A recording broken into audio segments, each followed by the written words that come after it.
Ready. Hi, I'm Alex. I'll be doing a skull video today. So, what is your name and date of birth? Bridget Brown, and my birthday is 12/1/1940. Okay, is there any chance of pregnancy? No. Okay, and what happened to your head? I hit it on the back of my wall at my house Okay, when was that? yesterday. And where does it hurt the most? Over here. Okay. Oh, and I will definitely wipe off my Bucky before my patient puts her head on there. Today I'll be doing a skull series. So I'll have my patient sit on this stool. We'll start with the PA axial. You want to do a 15 degrees caudad angle. Make sure you're including the entire skull. Make sure the Bucky is lined up. So you want the OML, from the eye to the ear, that to be parallel. So put your chin down a little bit more. A little bit more. There we go. And then she would rest her forehead against there. So make sure you do a marker. We have the shield here. And so you want it to exit the nasion, which is like right there. And then the MSP is also perpendicular. And you would do about 85 at about like 12 to 14 for this one. Caldwell method, by the way. Okay, now we will do a left lateral skull. So go ahead and face over towards the window. We'll leave the left marker here. You want to take the angle off the tube. Oh yeah, and then you need to have the IR crosswise for this one. And all of them are 10 by 12, 40-inch SID. Okay, so this central ray is perpendicular for this and about 2 inches above the EAM. So that's the EAM, so right about there. Need to open it up to include the whole skull. Fix this. You also want to like oblique the body so that your face is up against the board. So just try to put your face so it's touching. Yeah, there you go. So then I can bring in the collimation too. A little bit. Okay. So for this one, the IOML is perpendicular to the front edge of the IR. So that is this line here. So that will be perpendicular to the front edge. And then the interpupillary line is perpendicular to the IR. So I would do about 85 at 6 for this technique. Okay, so for the next one, we're going to do AP axial, which is the town method. So go ahead and face over towards me. That one's going to have a 30-degree caudad angle.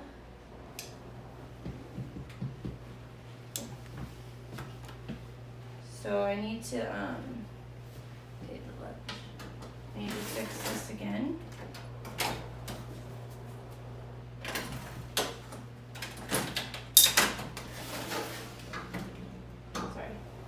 Okay, so for this one, it's a 30-degree caudad angle to the OML. So that line, and then if they couldn't get that OML perpendicular, then you do a 37-degree angle. So 2.5 inches above the glabella. So just scoot a little this way. The glabella is right there between the eyebrows. So entering the forehead area pretty much. Bring this in. So the OML looks pretty perpendicular the way she is. And then I'll do about 85 at 20 for this one. Definitely have the marker and the shield. Okay, so for the last one, I'm going to do the SMV, which is submandibular vertical, which is the Schuler method. So I won't make her get in the position yet because it's really uncomfortable. So you do a perpendicular angle for central ray. So it's gonna enter between the angles of the mandible, about 3/4 of an inch anterior to the EAM. The IOML is gonna be parallel to the IR for this one. So just put your head all the way back, like lift your chin up as high as you can.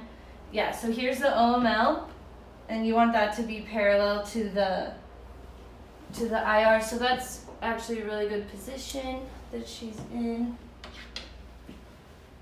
Yeah, right between the angles of the mandible, and then I would do about 85 at about 28 for this one.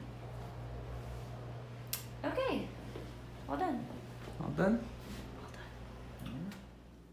Okay, here's the lateral skull, and the evaluation criteria is that the entire cranium is shown without rotation or tilt, and that's there's no rotation by the superimposed orbital roofs and the greater wings of the sphenoid. Also the mastoid regions and the EAM, which is all right there, superimposed TMJs, and then the sella turcica in profile. Okay, this is the submento vertical projection. The IOML is parallel to the IR, meaning you have full neck extension, and that is shown by the mental protuberance being superimposed over the anterior frontal bone. So that's this right here. You see the chin sticking out, and then the mandibular condyles are equidistant, so there's no rotation. Okay, this is the Town method, the AP axial projection, and the main evaluation criteria of this one is that you see the dorsum sella in the foramen magnum right there, and no rotation because of equal distances, and there's enough penetration by the brightness of this part of the skull. Okay, time for the image evaluation. This is the PA axial Caldwell method. So the evaluation criteria is that there's no rotation or tilt in the entire cranium, which is shown by equal distances from the lateral borders of the skull here to the lateral borders of the orbits. The petrous ridges should be symmetrical and also in the lower third part of the orbit. And yeah, that's about it.